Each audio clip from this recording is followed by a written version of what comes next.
Hey there gardeners, Chris from Garden Steading here today, and I wanted to talk about really probably my recommendation if you're buying a finger lime. Finger limes are an Australian citrus, they are a native citrus, they look like this spiky little plant here.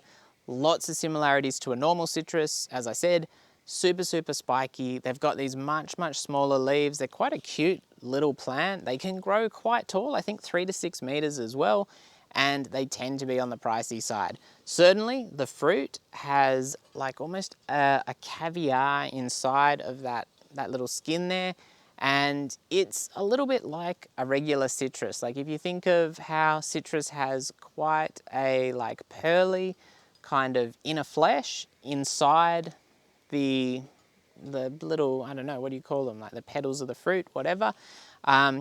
This is the same kind of thing, but these have a much stronger flavour, I would say in general, perhaps closest to maybe a grapefruit or something like that. They can be quite strong, quite citrusy, even a little bit on the bitter side, and essentially they are a bit of a delicacy. So they're cool on a variety of different foods. You can use them any way that you'd really use citrus. They do have like a little bit of a chewy seed in them from what I've seen in all the ones I've ever had. You can use them in drinks. Really cool little addition, and of course just being Australia's kind of native citrus makes them a little bit special as well.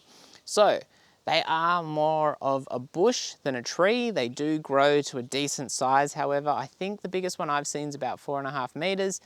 But as you can see here, this is a tiny little bush. And the really cool thing about this one in particular, it was under 20 bucks from a local nursery, Abundance Nursery near Wauchope, which is a pretty good price. And this is a red one. I think they call it, yeah, the red champagne.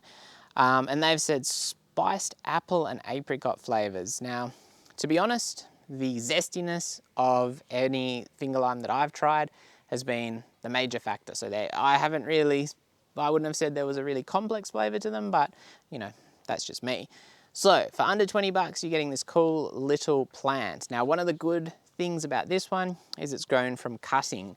You probably want it grown from a cutting or grown from a graft, because from a seed, these things take years and years to grow. And the main reason I've made this video is because what you really want to look for if you're buying one of these plants is for there to be fruit on it.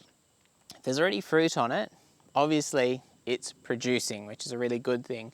So you'll know that you're not going to get stuck with a plant that might take years and years to fruit. You can buy them with flowers on them, but that is not a guarantee that you're going to get fruit, as I found out the hard way with a $65 plant. And as a result, if you're buying a big established plant in particular, like you're paying $65 or $75, which is normal for a bigger plant, you know, something kind of this tall, then I would say try and find one with fruit on it, because then you know that as soon as you get it home and in the ground, it is fruit bearing. You're not going to be stuck waiting for years, which shouldn't be the case anyway, but you never know, do you? So yeah, really cool little addition. Obviously this one here, really cheap for under 20 bucks, makes it a really easy addition to the garden. They do like to be a little bit more protected. They don't like heaps and heaps of wind. They'll take full sun, as some of mine are currently growing in. However, they do seem to like that partly shaded environment, because naturally they would grow in the underbrush of the Australian bush, which of course means that there was gum trees overhead providing a bit of shade. Maybe not full shade, and I probably wouldn't plant them in a full shade position, but somewhere with a decent amount of shade from taller trees is probably going to be a win for one of these. Well, I've got, I think now 8 different types in the garden. Quite a few of these cheaper ones, and then a couple of different varieties as well. A red center lime, a sunrise lime as well.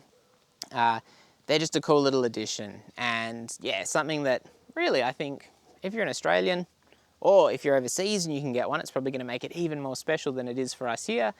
This is a cool little addition to the garden. So there you go. And like I said, buy the ones with fruit on them.